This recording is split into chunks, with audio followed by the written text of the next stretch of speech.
Bonjour à tous. Dans cette vidéo, nous allons résoudre une équation trigonométrique d'un niveau plus difficile que d'habitude.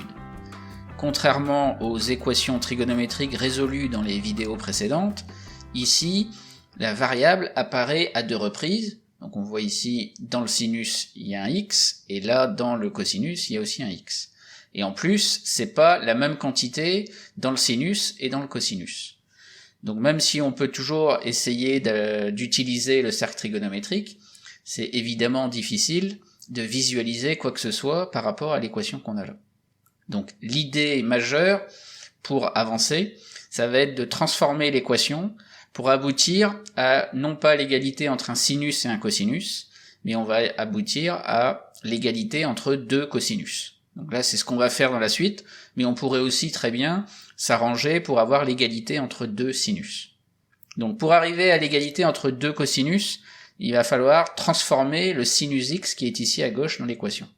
Et donc pour cela, il faut se rappeler d'une propriété que l'on a vue dans la vidéo sur la fonction cosinus, qui nous dit que le cosinus du nombre pi sur 2 moins x, il est tout le temps égal à sinus du nombre x. Donc ce qu'on retrouve lorsqu'on a un x quelconque ici sur le cercle, pi sur 2 moins x et on est à pi sur 2, on fait moins x, donc c'est on recule de l'angle x qu'on a ici, et donc on se rend compte que le cosinus du nombre pi sur 2 moins x qu'on lit ici, c'est le même nombre que le sinus de x qu'on lit ici. Donc là où il faut faire attention par rapport à cet écran, c'est que ici à droite, dans le rectangle rouge, ce qu'on écrit, c'est pas une équation, mais c'est une égalité. Parce que cette égalité, justement, elle est vraie pour tout réel x. Alors que ici, dans le rectangle vert à gauche, c'est vraiment une équation, et donc on cherche les x qui vérifient sinus x égale cos 3x. Donc il faut bien faire attention à ça, et ça veut dire justement que maintenant, comme on sait que avec ce qu'il y a dans le rectangle rouge, que le sinus de x, il est tout le temps égal à cos pi sur 2 moins x, et bien ici, à gauche, dans l'équation, le sinus x, je vais pouvoir le remplacer par cosinus du nombre pi sur 2 moins x. Ce qui fait que moi, j'obtiens une nouvelle équation, si on peut dire, qui est sous la forme, c'est toujours la même, c'est-à-dire qu'elle a toujours les mêmes solutions, mais elle est écrite de façon différente. Et là, on va avoir donc cosinus du nombre pi sur 2 moins x égale cosinus du nombre 3x. Et là, c'est beaucoup plus facile à gérer l'affaire parce qu'on a l'égalité entre deux cosinus. Donc, pour résoudre maintenant cette équation, on va procéder comme dans la vidéo intitulée « Équation trigonométrique niveau confirmé ». On va appliquer la méthode numéro 2 qui consiste à résoudre l'équation non pas sur 0π, mais sur R. Et ensuite, à la fin, une fois qu'on aura les solutions dans R, on va aller regarder lesquelles sont dans l'intervalle 0π. Donc, on regarde maintenant en fait quand est-ce qu'on a l'égalité entre deux cosinus. Donc pour regarder ça, on va s'intéresser à deux réels a et b, et on va se demander quand est-ce qu'on a cosinus a égale cosinus b. Et pour cela, on va se rappeler ce qu'on avait déjà vu aussi sur la fonction cosinus, c'est que la fonction cosinus est une fonction paire, et donc de façon générale, pour tout réel x, cosinus x est égal à cosinus du nombre moins x. Donc si on se concentre maintenant sur cosinus a égale cosinus b, imaginons pour l'instant que le nombre a là, est ici placé au même endroit que le réel x sur ce dessin-là. Donc on imagine que a est là. Il faut se demander où peut être b sur le cercle pour qu'on ait cos a égale cosinus b. Donc pour qu'ils aient le même cosinus, c'est-à-dire qu'on lise le cosinus ici sur l'axe des abscisses. La solution la plus simple, c'est que b soit aussi à cet endroit-là. Donc en tant que réel, ça ne veut pas forcément dire que a est égal à b, ça veut dire qu'ils sont au même endroit sur le cercle. Et être au même endroit sur le cercle, ça veut dire qu'ils sont égaux à 2π près. Parce que ça peut vouloir dire que b est égal à a plus 2π ou a plus 4π, etc. Donc de façon générale, ça veut dire que b égale a plus 2kπ, avec k un entier relatif. Et donc si b n'est pas à cet endroit-là, donc en pensant toujours que a est là à la place de x, si b n'est pas là, pour avoir le même cosinus, il peut être de l'autre côté ici de l'axe des abscisses, c'est-à-dire ici en dessous. Et donc dans ce cas-là, si a est en haut, là en dessous c'est moins a. Et donc ça veut dire que b peut être au même endroit sur le cercle que moins a. Et ça veut dire que B, est égal en fait à moins A plus 2kπ, avec K dans Z, donc un entier relatif. Et donc ça, c'est vraiment un résultat général qui donne l'égalité entre les cosinus de deux nombres réels. Donc si on revient à notre équation, qui était cos du nombre pi sur 2 moins x égale cos du nombre 3x, eh bien on va pouvoir appliquer ce résultat-là en prenant a égale pi sur 2 moins x, et b égale 3x. Donc si on applique ça, la première égalité ici, b égale a plus 2kπ, ben ça nous fait 3x égale pi sur 2 moins x plus 2kπ. Ou alors, donc b, c'est-à-dire 3x, est égal à moins a, donc c'est-à-dire moins pi sur 2 moins x, mais il ne faut pas oublier les parenthèses ici, plus 2kπ. Et donc maintenant, on a deux équations à résoudre, donc la première ici et la deuxième ici, et on va donc pouvoir trouver les solutions qui sont réelles, et ensuite on va réfléchir à lesquelles sont dans l'intervalle 0π, puisque l'équation du début est à résoudre dans l'intervalle 0π. Donc dans une première partie de la résolution, donc on va se concentrer sur cette équation-là, donc qui est 3x égale pi sur 2 moins x plus 2kπ, et donc comme toute équation, on va isoler x. Donc dans un premier temps, on va ajouter x des deux côtés, pour se débarrasser, si on peut dire, de ce moins x là. Ça va nous donner 4x égale pi sur 2 plus 2kπ, et comme on cherche à isoler x, on va diviser par 4 des deux côtés du signe égal, et donc ça va nous donner x égale pi sur 8 plus 2kπ sur 4, mais 2kπ sur 4 c'est kπ sur 2. Donc ça, maintenant, on va aller regarder pour quelle valeur de k, donc k entier relatif, hein, donc pour quelle valeur de k ce nombre-là va arriver dans l'intervalle 0π. Donc là, on procède exactement comme dans la vidéo là sur les équations trigonométriques niveau confirmé.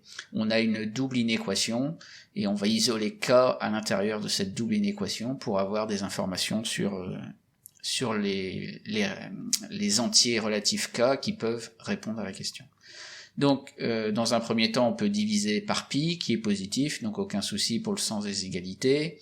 Ça nous donne cette double inéquation. Ensuite, pour isoler k et déjà k sur 2, on va soustraire 1/8 à chacun des trois termes qu'il y a dans la double inéquation. Donc ça nous fait moins 1/8 plus petit que k sur 2 plus petit que 7/8. Et on multiplie par 2 qui est positif pour obtenir k entre moins 1 quart et 7 quarts. Donc compte tenu des nombres moins 1 quart et 7 quarts, les seuls entiers relatifs qui sont compris entre les deux, c'est 0 ou 1. Donc du coup, si k vaut 0, on remplace ici k par 0, ça nous fait x qui vaut pi sur 8, et si k vaut 1, ça fait x qui vaut pi sur 8 plus pi sur 2, et quand on met tout ça au même dénominateur, ça nous fait 5 pi sur 8. Donc là, dans cette première partie là de la résolution, on trouve deux solutions, pi sur 8 et 5 pi sur 8. Donc obtenues à partir de cette équation-là, là, 3x égale pi sur 2 moins x plus 2kπ. Et maintenant, on gère la seconde partie à partir de la deuxième équation qu'on avait trouvée, qui était 3x égale moins, entre parenthèses, pi sur 2 moins x plus 2kπ. Donc dans un premier temps, pour résoudre cette équation, eh bien, on développe ce qu'on a ici entre parenthèses, donc ça va faire 3x égale moins pi sur 2 plus x plus 2kπ. On isole x, donc on va se débarrasser de ce x-là en soustrayant x des deux côtés du signe égal, pour obtenir 2x égale moins pi sur 2 plus 2kπ. Et on divise par 2 des deux côtés pour obtenir x égale moins pi sur 4 plus ici 2kπ sur 2, hein, donc kπ. Et là encore, on veut savoir quand est-ce que ce nombre-là est dans 0π. Donc on a cette double inégalité, on divise par pi, ça nous donne ça. On ajoute un quart à chacun des termes, c'est-à-dire à 0, à moins 1 quart plus k et à 1. On obtient k qui est compris entre 1 quart et 5 quarts. Donc entre 1 quart et 5 quarts, il n'y a qu'un seul entier relatif qui est 1. Donc ça nous fait qu'une seule solution, x égale, ici on remplace k par 1, moins pi sur 4 plus pi, et donc ça nous fait 3 pi sur 4. Donc cette deuxième équation là qu'on avait obtenue nous fournit une seule solution dans l'intervalle 0π, qui est 3 pi sur 4. Donc on avait trouvé deux solutions dans la première partie, donc globalement, hein, donc l'équation qu'on devait résoudre, c'était celle-là, à résoudre sur 0pi, et bien finalement, on a trouvé les trois solutions, pi sur 8, 5pi sur 8, et 3pi sur 4. Donc voilà pour les solutions de cette équation, où comme je l'ai évoqué, on a réussi à s'en sortir parce qu'on a transformé le sinus x en un cosinus, et donc on a exploité après l'égalité entre deux cosinus. Donc ça, c'est ce que j'en avais raconté là précédemment. Mais histoire de donner quelques éléments pour d'éventuelles équations trigonométriques dans lesquelles ce serait pas forcément une égalité de cosinus qu'on aurait, mais une égalité entre sinus ou entre tangentes, je profite de cette vidéo pour compléter en fait ce résultat-là et pour expliquer justement qu'est-ce qu'il faut raconter lorsqu'on a des égalités entre sinus. Donc là encore, on prend deux réels a et b, on se demande quand est-ce que sinus a égale sinus b.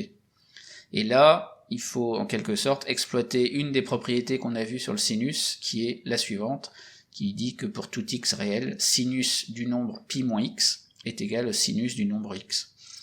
Et en quelque sorte ici, quand on cherche à faire sinus a égale sinus b, il faut encore penser ici que à la place de x, vous pensez que a est à cet endroit-là, et il faut se demander où est b pour que les deux nombres aient le même sinus. Voilà, la première possibilité qui est la plus simple, c'est que b soit au même endroit sur le cercle que a, donc ça c'est comme avec le cosinus, ça veut dire que b est égal à a plus 2 capi. Et si donc a est toujours là à la place de x, si b n'est pas à cet endroit-là, où est-ce qu'il peut être? De toute façon, comme le sinus se lie ici, le sinus de a se lie ici, et ben b peut venir du côté gauche ici. Mais dans ce cas-là, côté gauche, ça veut dire que b est au même endroit que pi moins a. Donc ça veut dire qu'en fait ici, on peut avoir b qui est égal à pi moins a plus 2 capi. Et donc comme ça, si on a une équation avec, qui s'écrit sous la forme sinus a égale sinus b avec a qui dépend de x et b qui dépend aussi de x, et ben on peut appliquer ce résultat-là et procéder comme on l'a fait tout à l'heure.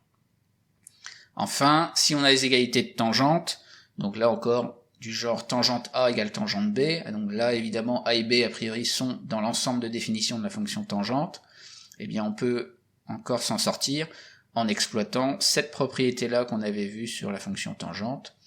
Et si on revient un peu dans le détail, quand est-ce que, donc là encore on imagine que a est à la place de x, où peut être b à la place de a, au même endroit que a, dans ce cas-là ça voudra dire que b est égal à a plus 2 capi, mais pour avoir la même tangente, il se peut que b soit diamétralement opposé à a, plutôt que sur le cercle trigo, b soit placé diamétralement opposé au point représentant a, et donc c'est-à-dire que ici, ça veut dire que b est au même endroit que a plus pi.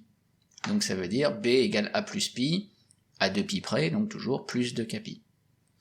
Et là même, on peut faire un peu mieux dans l'écriture des solutions, si on veut, puisque comme les deux points ici sont diamétralement opposés, en fait, on peut très bien se dire que b est égal à a plus capi, et donc plus 2 capi, mais plus capi, et ça veut vraiment dire que soit b est au même endroit que a, ou alors b est diamétralement opposé à a. Et là encore, si on a une équation du genre tangente x égale tangente 5x, eh bien on peut encore résoudre l'équation en travaillant avec ce qu'on vient d'écrire ici. Donc voilà, maintenant pour terminer, je vous donne 2 exercices d'entraînement. Donc pas forcément dans le même esprit que l'équation qu'on vient de résoudre, mais c'est vraiment 2 exercices d'un niveau supérieur par rapport aux 2 vidéos là au niveau débutant et niveau confirmé. Donc ça peut être un bon moyen de se tester. D'ailleurs, je vous conseille de mettre la vidéo en pause et de chercher les solutions, sachant que là, dans un instant, je vais donner une indication pour chaque exercice et le résultat final de chacune des équations. Donc, c'est parti pour une première indication pour l'exercice 1. Donc, l'idée ici, c'est de poser grand X égale cosinus du nombre petit x, ce qui permet d'avoir une équation du second degré en grand X. Donc, on peut trouver grand X, et une fois qu'on a grand X, on en déduit petit x. Et en faisant ça, normalement, on trouve cet ensemble de solutions. Quant à l'exercice 2, voilà une indication qui est la suivante. Il faut penser diviser l'équation par 2, et une fois qu'on a divisé l'équation par 2, il faut voir apparaître, ou faire apparaître, une formule qui est liée à cosinus A plus B. Et en faisant ça, on tombe sur une équation là par contre qui ressemble un petit peu à l'équation qu'on a résolue dans la vidéo là, et on doit pouvoir arriver à montrer qu'il y a 4 solutions et qui sont ces 4 solutions là. Et voilà, si vous avez réussi à résoudre les 3 équations de cette vidéo, bravo, vous êtes vraiment des experts. Pour pimenter le tout, vous pouvez maintenant passer aux inéquations trigonométriques.